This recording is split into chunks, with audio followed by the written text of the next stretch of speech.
ride all day, all around. And we were just riding. We were riding from Brooklyn, and we were riding to Hartford, Connecticut, to where I live, outside of Hartford.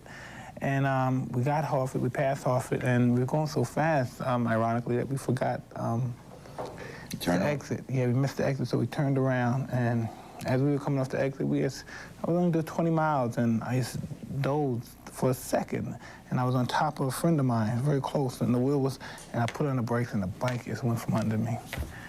And hurt a lot?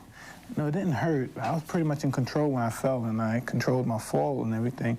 But just that it knocked the wind out of me. I was surprised, and I was too conscious as I was falling about the truck coming behind me and cars coming behind me. I was so conscious about that, I wasn't even thinking about the pain. So I got up, and once I noticed everything had stopped, there was no traffic behind us, I just laid down on the grass because I was pretty wiped out. Yeah. What is your condition right now? What was this diagnosis? I'm fine now. What did you have? My rib had, ironically, I'm not medically inclined by any chance, but the doctor had informed me that my rib had popped out, punctured my lung, and popped back in place. And I don't know what that is? No, but I'm okay. You're not in pain? Now. No, not really. I feel it now. If you had a bout scheduled for 2 months from now, you'd have had to cancel it, right? They would cancel it. I would be able to fight, but I think the people would allow an injured fighter to go in the ring. Concerning that, this may be of news to you. I don't know. I spoke to our mutual friend Jim Gray today, who worked the fight Saturday night, the Holyfield-Mora fight, and who spoke to the chairman of the Nevada Athletic Commission and others, all of whom said that what you said the other night is not true. You're not banned for life. If you continue to act in the exemplary fashion you are, they expect you to fight again. Well, that sounds good. It's the first time I ever heard that, but from my acknowledgement, and I'm sure from your acknowledgement and anybody else's acknowledgement, everybody, we was under the conclusion I was banned for life. But so that's so nice. So I have to be good. What do I have to do? So wait a minute. No, they said you're doing fine. You're staying out of trouble. Does that bother you to be, at your age, to be told stay out of trouble?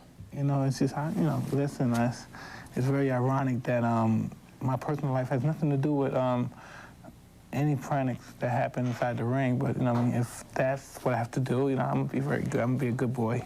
Are you glad to hear that that's what they said? I'm quoting now. This is not exact quote, but they said you are not banned for life. You're under a misconception if you think that. Well, and you're going to have a hearing right next year.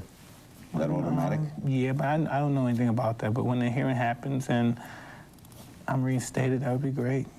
I'll jump for joy. You're pessimistic, though. I'm very pessimistic, yeah. You want to fight again? I'd love to. Why? It can't be for money. Huh? It can't be for money. It's always nice to have money. No one, who's the judge who has how much money is enough? We're just talking about the guys with the money. What's the guy's name? Sultan of Brunei. Yeah, we're talking about those guys with the money. That's money. Yeah. Yeah, but you have. I mean, you don't have to fight to live. No, but I love fighting. And I need to focus, and the reason why, and to be honest, without being egotistical, those guys know, those guys know I sleep, I lose interest sometimes, and things happen in my life, and I lose my incentives, and these guys slip by and they get wins here and wins here, but they know truly if they ever could assess me at my best to this far and them at their best, they don't stand a chance. That's how come everything's a surprise, If it's, I wouldn't be who I am. You should have Evander here talking or something. You still have that, yeah, because you're the still biggest name in boxing, but you still have this confidence about yourself, no matter what has happened, right? I mean, you are very self-confident. Yeah. My history proves it, that I'm who I say I am. But you lost one fight to Holyfield, and we're losing another, so what would make you confident that if you fought him again, which would probably be $50 million each, you would win? I'm just very confident I know what I can do. Like I was explaining, I get sometimes lackadaisical and I get caught up with who I am sometimes, and I fall astray sometimes. We mustn't take for granted Evander Holyfield's an incredible fighter. You just can't take that away. But I know me at my best, he wouldn't stand a chance. Were you impressed with him the other night? Yeah, I like that. Good fight? Yeah. Do you like, Mora was very brave in that fight. Yeah, but that was interesting. He's an interesting guy, Michael Moore. He's an interesting guy. Well, how do you mean? I don't know. When he was fighting, he was, come on, come on, come on. And I remember he did that in the first fight. But I thought Evander Holyfield won the first fight. You know what I mean? I thought, you did? I thought he won that fight. I thought he won the first fight. When we come back, the Mike Tyson story. There's lots to talk about on Larry King Live. Don't go away. We're back on Larry King Live with Iron Mike Tyson. He'll be our guest for the full hour, and we will be including your phone calls. We've heard it all the time about your tough life as a kid. What was that like? Mike Tyson at age 8, 9, 10. No, it's just any life from anybody basically that's from Brooklyn, in the city. It's just, I mean, there's nothing easy. There's no free rides, and you're not going to get anything free in life. Was every day tough? Was it those kind of, you know, as we picture neighborhoods we drive through? They're tough days, but, you know, everyone had to deal with the same environment, so it didn't appear that way. If you take somebody that was in Beverly Hills all their life and all of a sudden they moved there, yeah, that has to be something traumatic. But if you grow up, yeah, you don't know anything different, so it's party. What were the good aspects? There must have been fun about it. Was there fun about it, too? It was just, it was a very bizarre kind of family community where people look after one another and cared about one another, but still, again, it'll be a switch in a terror rage of coming and everybody's shooting in the neighborhood, and it's just, you think you're watching the 20s, reenactment, guys in cars shooting back, and I didn't want that life anymore. Do you ever think what you would have been had you not been a fighter? I probably would have been a married person. But you are a married person. If I wasn't fighting, I'd be a married person in Brooklyn somewhere. Driving a bus? No, I don't know if I'd be driving a bus. Probably working a decent job and complaining with my wife, well, you pay the light bills and I'm going to pay the gas bills, and we're debate about which bills are going to be paid. When did you know you could fight? When I was 14. What happened? And you entered some... I entered some national tournament, and we were kids, and I won, and I was pretty excited about that. And liked it? Yeah. What did you like about it? I like more than anything, I like the response I got after it. Everybody thought it was great. My weakness was was that everyone had high expectations as soon as I started fighting. Ever since I've been 14, I've been always under the spotlight. People been watching me from different degrees, and I just... You were known about at a young age, like Gretzky in hockey. They knew about him at 11. I was always well known, and I was just uncomfortable with that. Because you had to live up to it? Yeah, and even that, you know, we shouldn't take life too serious. They used to take it too serious. You know, right now I'm having a ball. Is this the happiest time of your life? Yeah, I'm having a real good time. I'm having a real good time now. Despite all the problems of last year? Please, I don't let anything like that bother me. I'm a big boy. I've been through a lot. Listen, I've been to prison. I've come from Brownsville. I've succeeded from that. That's just the main goal in life, is to succeed from that. And you had a very unusual background in that somewhere along the road you hooked up with some terrific people and you went to Catskill, New York, right? Mm-hmm. What age was that, and when? I was 13, 12, 13, around 12, 13. You moved out of the neighborhood? Yeah, I got engaged with Customato, and that was... Great boxing manager. Great man. That was a great point in my life. Just being in his midst and learning from him was a great point in my life. Do you ever think that if he, and who was the other gentleman that died? Jim Jacobs. Yeah. Had they lived, things would have been a lot different for Mike Tyson. I don't know. Everybody seems to say that. Definitely would have, but things would have been a lot different if the close cohorts in your life would have lived. Perhaps it was not with you now. My father died. Yeah, things would have probably been different. And it's just that we as individuals, we have our own life to live. And as fathers and sons, even though we come from them, we're not of them. You know what I mean? We just have to live our life by the way we see life and the eyes in which we see them from. The sport itself, you told me last time we spoke that that's what you do. You're a fighter. That's what you do. Do you like hitting people? I mean, is that a sense of... I don't think fighters look at it as hitting people. We look at it as a job. It's like almost like being involved with not the counter-revolution, but like a Mao's revolution, where you're so emballed into the red book, in which you as a child, that's your life, and you don't look at it hurting somebody. As soon as you hit the guy, you win the fight, you hug the guy. The first thing you hug or shake his hand, because there's no intent to hurt. There's no intent to hurt emotionally. Certainly not emotionally, right? Yeah. You don't bring a personality in the ring. Not at all. So there's nothing personal, anyone. You fight. And you respect them as well? I would say so. Yeah. Even though Ali once told me, that man is out to hurt me. So that other guy over there wants to hurt me. Well, we're in the hurt business, and that's what we do. And guys love us for it. I think everyone wants to. I think there's people not consistently like we do. I think there's always somebody that now and then just want to kick the crap out of somebody and not get in trouble for it. That's right, legalized mayhem. Yeah. Do you like Vegas nights? Do you like the furs and the women and the dresses? When I was younger, yeah, I loved it. When I was 18 years old, when I first went out there, I loved it. Then what happened? I just got old. How old are you? Old. How old are you? Yeah, 31. So did that get tiresome after a while?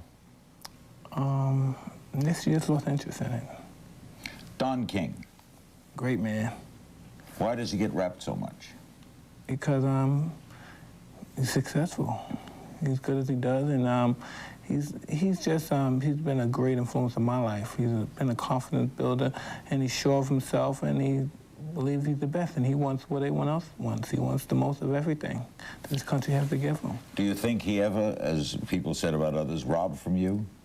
I don't believe he ever robbed from me. And if you come back, he'll continue to promote your fights, right? Yeah, I would like him to promote my fights. Is he the best promoter? By far. And that's why he has problems. Jealousy? Sure. He's not a loser. You could tell your success by your adversaries. They're not after no loser. They're not beating up on him and trying to put him in prison because he's a loser, I'm sure. Is 31 old in boxing? No, I was just being facetious. You are 31? Yeah. But is that old in boxing? You know, it's old in hockey. Really? Yeah, prime age is probably 26, 27. Really, in hockey? Yeah. But, you know, believe it or not, boxers don't take as much, the top fighters don't take as much bombardment as the hockey players do, please. Check is some serious altercations. I don't know how they do that every night. You think hockey's a tougher sport than yours? Yeah, by far. We'll be back with Mike Tyson, what happened last year, where he goes from here, and your phone calls. Don't go away. Our friend Jim Gray called in, and he said it's true, you are banned for life. That's the way it reads. But you're under the wrong impression if you think that they won't listen to you or be open to reinstatement for you. Hey, everyone looks at me different. I get judged different than anyone else, so I don't know. I'm just enjoying myself. I'm having a ball out here while I'm under my little suspension. So, but don't you, in your gut, feel you'll fight again? Let's just financially. I would like to fight again, yeah. But I mean, financially, they need you, don't they? I don't know. They don't need anyone. You know, I mean, no one's bigger than the game itself. There's always been big figures, even in baseball. There's been DiMaggio, there's been the Babe, and if there's been Reggie Jackson. And baseball lived without those guys. You know, boxing lived. It probably, you know, there's great fighters every day. You know, they just don't have the imagination of the people, which praise be to God that I'm that person. Why do you think you were that person? What do you think it was about Mike Tyson that so attracted people to buy tickets? One, you know, exciting fighter, but just outside of that, because there are a lot of exciting fighters, I'm one of the people. I'm one of those people. I'm one of the people who struggles every day to get a job, struggles every day, and rings to the top of the bell and just doesn't ring. I just happen to snuck out of the situation. Right, you're one of all of us who wanted to make it, who made it. Yeah. So they look at you as a guy who made it. He's just one of the guys. Like when I go back home, guys, the people in my neighborhood, they acknowledge me and respect me, but it's not. They're not. Hey, Mike, what are you doing? Yeah, it's not like, oh my God, no, it's not like that because they're so macho. They never Were you often? No. What happened to your parents? Because I know you went to the. Well, my mother had died, but I was 15 years old then. Your father? He was ill and died later in life. Were you close to him through life? Later in life, we became close. And you went to live with this wonderful lady, right? Yeah. What but was she? Cuss was living with her, and that's how I met her, through Cuss, because she was living with Cuss. And she became like your surrogate mother. Yeah, right? Camille Lewall. Hi, Camille. I have to say hi because she was still feeling well, and she almost had a heart attack when she heard I had a motorcycle accident. You retained this closeness. You know, I don't know. You know. I mean, you like her. Yeah, why not love her? Were you close to your mom? Yeah. I never had a chance to truly be close to my mom's, because my mother had her own personal problems. I had mine. I was a young kid. I had mine, and we were consumed by our environment, more or less. Brothers and sisters? One brother, neurosurgeon assistant, and I think it's UCLA. I don't know the name of the house. Mount Sinai might. UCLA or Cedars-Sinai? Cedars-Sinai, yeah. He's an. Yeah, I was going to say Mount St. Helens. I didn't know. Are you close as brothers? We're friendly. We're friendly. I'm not a close person basically with anybody, I guess. I just not like that. We'll be back with our examination of Mr. Tyson after this. We're back with Mike Tyson on Larry King Live. How's the change of religion affected you? It's the best thing that ever happened to me, becoming a Muslim. My insight in life has been a total change. My grasp sometimes loosened because I got sidelined with things that had nothing to do with my religion. And I thank God that I grasped it, and it's working out good. You are a Muslim? Yeah. Are you going to change your name? No, that I know of. You know, I mean, many do. I'm a Muslim in my heart, more important than anything. And you practice the faith? Absolutely. What happened that night? What night? What night? There's been many nights that things happen. What happened that night? Because I thought you were winning the third round. What happened? I wish I could explain. I was frustrated. I didn't believe I was being helped. And, you know, I have this bizarre scenario that everyone's against me. And you thought the ref was against you, the crowd was against you? Yeah, just the fact that he allowed them to continue to butt me. He was butting you? He was doing it, I believe, purposely. And I was just totally frustrated, and I wasn't getting any help, and I was just desperate. I thought any moment the fight was going to be stopped on the cut. And I can tell it was a bad cut because when my opponent said, oh, it's not a bad cut, it's not a, and I'm experienced to know that, oh, this is a bad cut. And I just said, well, I got to go for my gusto now, and I just went semi-berserk and lost it. All right, there's a couple things. Yeah. Could you have held up your hand and said to the referee, I'm being butted? I mean, could you have stopped the fight? No, I would never dare do that. I was explaining to the referee, I was telling him plainly, like I'm explaining to you now, that he's butting me. That means he's hitting you with his head into your head? Yeah. Because you have to see, Evander's 6'2", and I'm 5'11". In order for him to butt me, he has to keep his head down lower than my head, or my whole torso. But you felt no relief from what did the referee say when you said he's butting you? He said absolutely nothing. Made no comment to you? No. Right. Why do you think you did what you did? I know you lost it. Everyone loses it in some ways. I think for the first time in my professional career in boxing, I think I got personal, got mad. Because normally I fight, I'm very unattached emotionally, and I got very emotional, and I truly believe I was just fighting for my life. Why the second time after the warning? Oh, I was already, when I tasted that blood, I was already in the mode. I didn't understand a referee. I didn't understand anyone at that particular time. Did you have a comprehension of what this was doing to you, to your sport, to the people? I mean, did you say to yourself, you know, many of us in trouble we're driving too fast, or I'm beeping the horn. I know I shouldn't beep the horn in this traffic jam, but I'm still beeping it. You know, I'm frustrated. What were you thinking? I was a desperate man at that time. I was angry. I was being butted. I didn't feel I was getting any relief. I felt I was dealing with the whole circumstance on my own, and I put it all in my hands. So being desperate as I was, I had no respect for the individual, no respect for his safety, mine, or the law in general. So this was the first time in your history that maybe the first time you committed a foul, right? I don't. And you never had many rounds taken away from you? Not that I know of, no. So this was personal, and you lost it? Yes. Was the commission right in banning you? Well, you know, I mean, I put myself in position for them to do what they had to do, so, you know, it's really not their fault. They had to do what they had to do, and I had to do what I had to do. And so postscript now, how do you feel? I mean, what did you make of the mayhem in the ring? I just lost it. I was just... I mean, after the fight, when everyone was just the berserk scene of punching and people and police, and what was you going through then? I was just totally insane at that particular moment. I just wanted to take it out of somebody. I wanted to just get a hold of someone. Do you think that needed help? That would be the kind of thing that you need help for?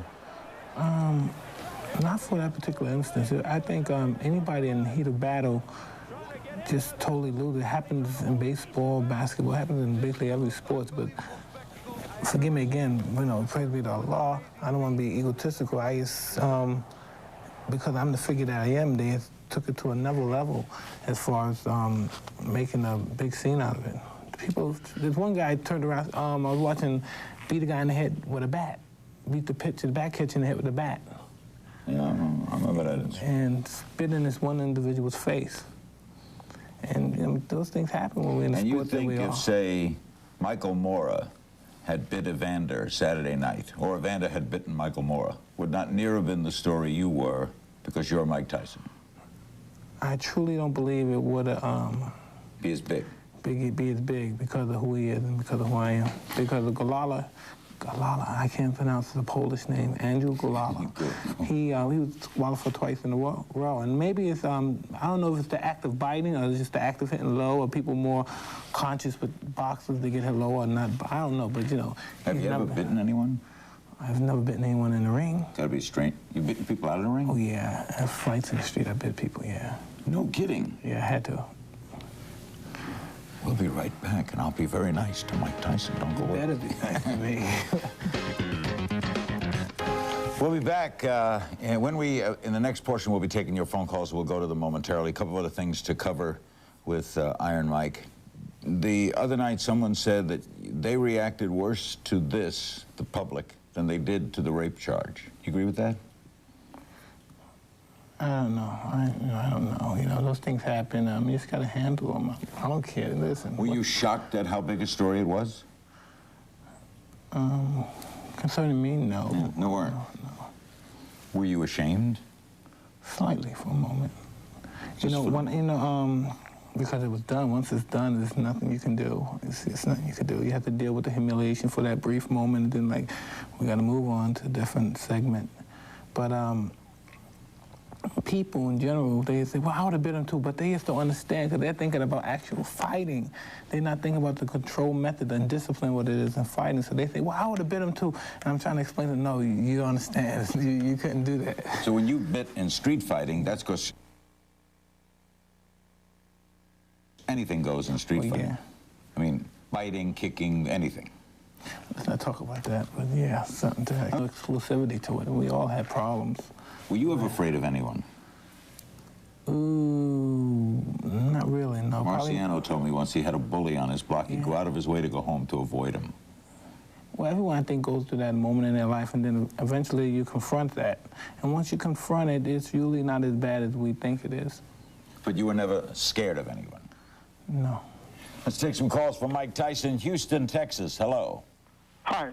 Hi. Yeah, my question for Mike is this. Mike, have you at any point in your career considered dropping Don King as your promoter and the whole entourage thing and just going back to being Mike Tyson?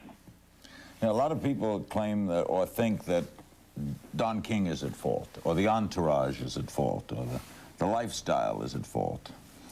Well, no one's at fault. You know, when someone does anything in their life, you know, I mean, I'm a relatively intelligent man. Anything that happens in my life, I allow it to happen. So if there's anything that happens that's distasteful, it's mostly because I'm more at fault than anyone, because I'm the boss of my circumstances. So the people are wrong to blame anything other than you? They truly are, because they were, like you said, there's a stigma about Don King. When you look at Don King, you just don't like it. Society makes it easy not to dislike Don, you know what I mean? His hair and his attitude. And all that stuff. But it's really, Don has no real validity to my life, just that he promotes my fights. He's not a social friend? We're good friends, but we don't social much. You know, I mean, he's a lot older than me. I don't hang out with Don King. Do you have a lot of close friends way out of boxing? I have a few friends, but, you know, I don't social. We're tight friends, but I have different friends for different things. Do you have tight friends? Yeah, I would think so. Not many. It's a couple, probably 3 or 4. They go back a long way? Yeah. Why is that? We're both experts on Brooklyn. Why does Brooklyn produce this kind of unusual kinship? I don't know, because, no, listen, like there's people that I have since I was young, 15, 16, people like Rory Holloway, John Horner, and the rest of my entourage. And then there's other people who I've known all my life, who people don't even know at all, who we're tight friends with.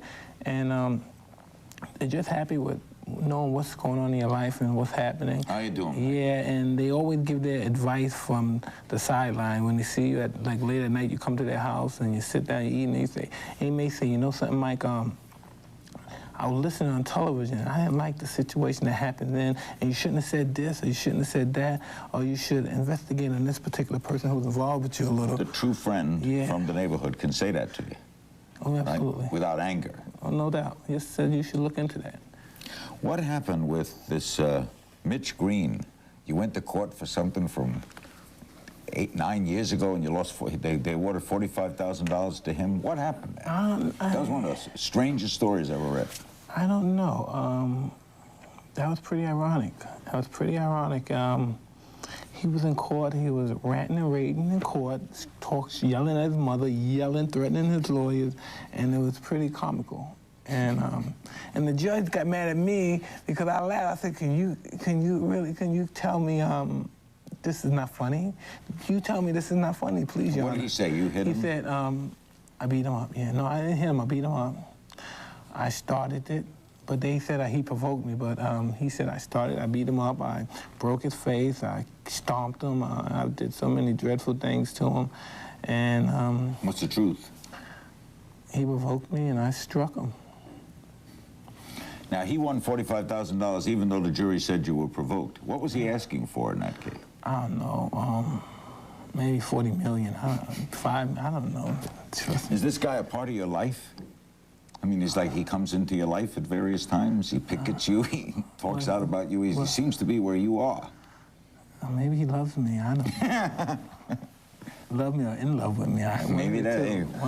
We'll be right back with Mike Tyson and more of your phone calls right after this. Mike was telling me something interesting before we take the next call, that you never liked to your whole life to suck up to anyone, right? You didn't like to ask a favor of the grocery store to give you a little credit this week. I don't know, maybe it's ironic that I feel that way. I don't know, maybe I just never really got into that. I always thought that was a form of humiliation. So it was hard to you to ask for something?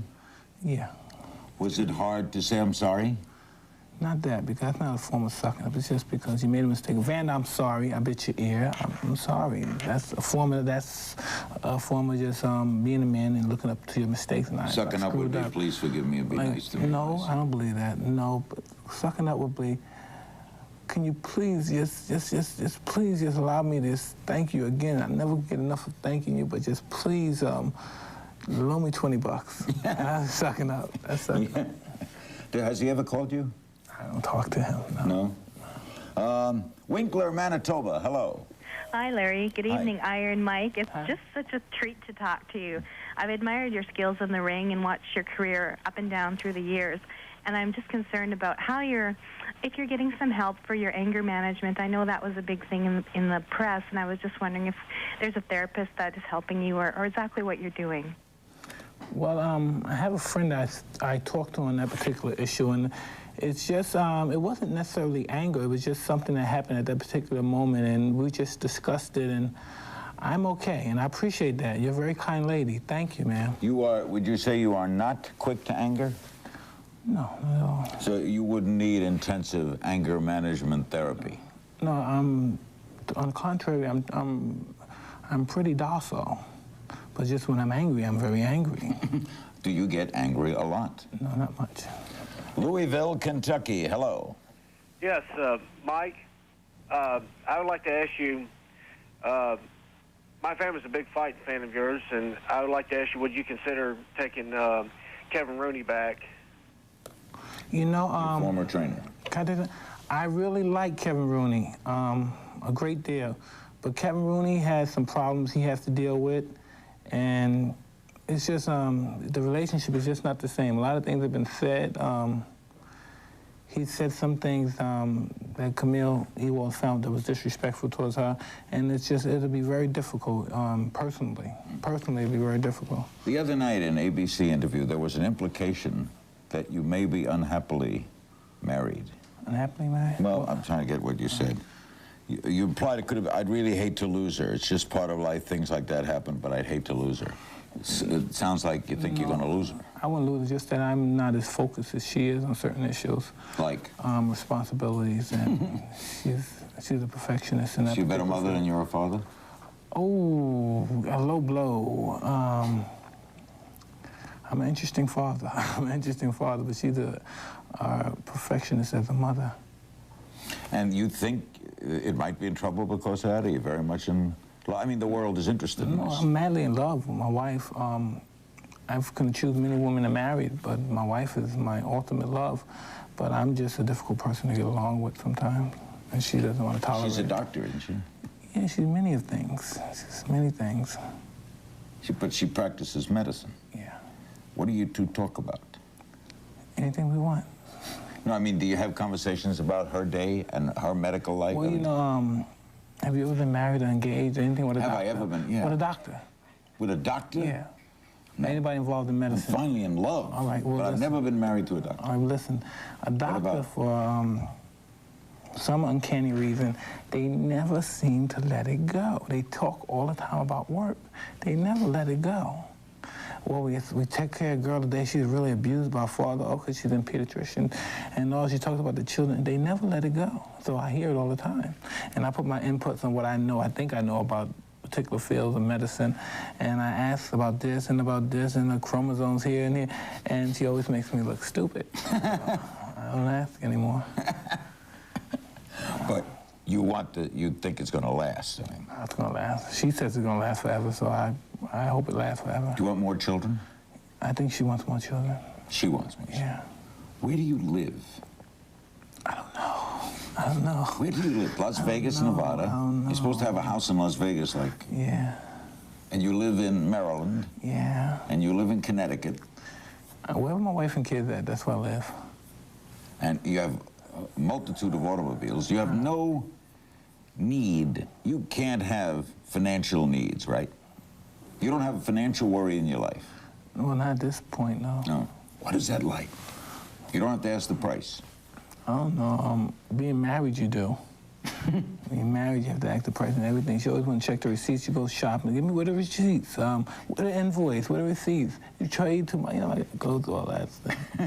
So I have to buy things, hide, and I have to pay cash for things now. We'll be back with Mike Tyson right after this. Iron Mike Tyson, when we get down to it, just looking at you, hearing you talk, knowing all the life you've led, you're going to fight again. Right? I mean, it seems logical. Listen, if they let me fight, if they're kind enough, you know what I mean? You'll fight? The commission. Would you take Las Vegas commission. Would you take a fight outside the country? I wouldn't truly be interested in fighting if I don't get my statement from Nevada. Nevada, yeah. I wouldn't feel comfortable. Would you like if Donald Trump bid for the fight? Let's assume you're coming back, and Trump, because he said on this show he would like to bid for that fight. I like Donald Trump. I love Atlantic City. I used to live down there. I would love to be down there. So you would fight again in Atlantic City? Doesn't have to be Nevada. I mean, they would.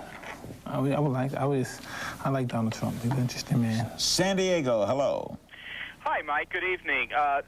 Question is, the young boxing fans, the kids coming up, should they look up to you, or should they look up to you, someone as a Holyfield, a De La Hoya, or a Chavez? Are you a role model? Am I a role model? Some people may think so. Do you think so? I'm just an individual in life, and whatever anyone see good in me, they should look at it as a computer, so to speak. They should take all the data, put it in their brain, and take all the positive and spit out all the negative, and anyone in general. Can a child do that, though? Yeah, they can, if they have proper guiding. All right, so you don't think then 11-year-olds are running around the street biting people's ears because you happen to have one mishap? I don't believe that, no. Do you think they hold you in lower regard because of the press? I don't know. You got over it, and not the press and malicious? I can never tell when I walk the streets or anything. You can't? No. People are generally nice? Generally nice, yeah. Are you by nature suspicious? Yeah, it's my upbringing made me that way, I believe. Just the way you are, you know, when you're around deceitfulness all your life, mostly I think you have it in the back of your mind. Even if everything is going good, you just put everybody in that little bucket there. So you trust, but as Ronald Reagan used to say, verify. I agree, yeah. We'll be back with our remaining moments with Iron Mike Tyson. Tomorrow night, Tariq Aziz, the Deputy Prime Minister of Iraq. Hancock, Virginia, for Mike Tyson. Hello. Hello. I was wondering if I can ask Mike, what kind of relationship does he have with his kids? Does he have the responsibility, like reading bedtime stories to them and going to school activities? You know, that's so ironic because my wife went to the teacher-parent... PTA. Yes, she went to that last night, and I didn't go because it was all new to me, and she's got to arrange a day where I go. But it's very... I don't know if Dakota has any children or not, but it's a real circus at my house with the kids. Well, let's see, who's there? There's 2 youngsters, right? Yeah, 2 youngsters. And your stepdaughter? Yeah, and I have my daughter in New York, Mikey, who's, she's awesome. How old is she? She's 7. She's awesome. How good a stepfather are you? The best. The hardest job in the world. You really think so? Step parenting, you got no legal right to anything, and you got to be a parent. No, that's not where have you been, Larry? You couldn't have been stuck in time. When you take the mother, you take the child. I know you take the child, but you don't have the legal responsibility. You know, you're a stepfather. Well, what makes it that way? Yeah, but you don't think it's hard? No, not at all. And it hasn't been for me. Really? Well, like, because Sean has a great kid, Danny, and he's a football player, and I figure someday he'll support the whole family. Don't you love him? Oh, I love him. Yeah, well, that's how I feel. But, Ocala, hello. Oklahoma City, I'm sorry, hello. Yes, Oklahoma City. Hi. I'm Mike Tyson. Duke is from Oklahoma. That's how I always think of you. But a lot of people today think that, you know, they have their own ideas about how you are. Do you think that this will change in the near future? You think your image will change? You know what I mean? Didn't hurt yourself tonight. I'm just Mike. That's what people just don't understand. I can't, I'm just Mike. You know, I'm not gonna do flip for anyone. That's the suck-up thing we're talking about. I'm not gonna do flip for anyone. They have to accept me as I am. You know, sometimes I can be pretty crass, and I'm a jerk sometimes. But that's Mike. You have to love me for the weaknesses and the strength. Do you think the public will come back to you? Well, that's up to them. I love them anyway, but that's basically up to them. You like people? Yeah, people are basically cool. They're okay. I think people are good by nature, but I think it's public institutions corrupts them. Did you get anything plus out of prison? Prison was a very interesting experience, I would say, so yeah. I got a good perspective of human nature and people in general from prison. Do you have a lot of bitterness about serving that time? Because in your heart you feel you didn't do it. Yeah, I'm pretty bitter, but I'm pretty much, that's when my wife comes in. I'm pretty bitter, but me and her, we talk about that a great deal. I watched the story about Richard Nixon, and like everybody else as African-American, we look at Richard Nixon and we want to throw darts at him. And I saw the picture, I don't know if it's true or not, but it's just a picture, and you just, what I took from the picture, he said, everybody's picking on me. Why did I get the bad breaks in life? And I was like, wow, God, damn. You know what I mean? I'm finding myself, and I found myself feeling that way, and it wasn't a good vibe, you know what I mean? Are you staying in shape? I'm okay. Just okay? Yeah. You're not training? Yeah, I train. Why is it just, you're not giving it? I train probably 3 times a week. And how much do you do, a lot? Not much since I hurt my ribs. The doctor's having an asthma attack with me working out or doing anything. Do you miss the ring? Pretty much so. I say hi to my doctor. Hi, Dr. Jacobs in Hartford Hospital. I have to say that, man. I have to say that. You got your doctors, you got your... Another thing you've had that I never... I missed the bar mitzvah, too. Dr. Ira Trocki, I'm sorry. You missed the bar mitzvah? Yeah, I missed the bar mitzvah. I'm sorry. You'll come to my cardiac function next week. Yes, I'll be there. Jim Gray will be there. So the 2 of you can... And if I miss it, I'll be on some television station saying, listen, Larry King, I'm sorry. Don't miss it. Okay, I'll try not to. But sorry, that's a form of growth. Sorry. Sorry is a form of growth. Not sucking up, but it's a form of growth. Another thing I never knew about you. LA Commission. You have had... Hello, Commission. Hello, Commission. I'm sorry. You have had Bronchitis all your life? Yeah, all my life. What do you get? It's not asking you. Do you get wheezing? Do you get what happens? Coughing? Yeah, it's just I don't know. You ever get one time I had a fight, and they were going to cancel it. The doctor checked me before, and they was going to cancel the fight. But I never had any problems with it. Never had a bronchial attack in the ring? Never in the ring, no. Thank you, Sir Michael. My man. My man. You have to take up boxing. Got a strong hand. Mike, pretty good. Mike Tyson. Hope you enjoyed this hour. Hope you learned a lot. I did. Tomorrow night, Tarek Aziz will be our guest. He'll be with us, the Deputy Prime Minister of Iraq, and Bill Richardson, the ambassador to the UN. They are, as you might gather, not speaking. Maybe we'll get them on the road to that tomorrow night as we face this latest controversy. That is tomorrow night. On Friday night, we're looking forward to a visit with Cy Hirsch, the Pulitzer Prize winner, who's written a very controversial new book about John F. Kennedy. Cold-blooded. That's cold-blooded. I checked that out. It's cold-blooded. Cold-blooded, tough. No. What about Frank Sinatra and the lady? Jackie. The scumbag. You're into tabloids. No. Say good night, Mike. Good night, everyone. Good night. Good night.